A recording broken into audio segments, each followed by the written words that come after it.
La xocolata en pastisseria no només l'utilitzem per fer pastissos i postres, sinó que l'utilitzem també per fer gelats, per fer bombons, decoracions de pastissos. En el cas de Catalunya, per fer peces artístiques i mones. Dins de la pastisseria m'atreviria a dir que la xocolata és el producte més elegant i sofisticat que treballem els pastissers.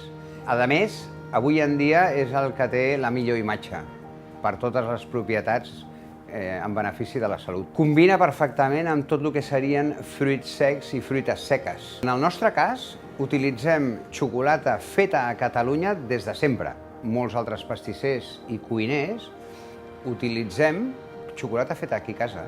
Podria dir que és de les millors xocolates del món.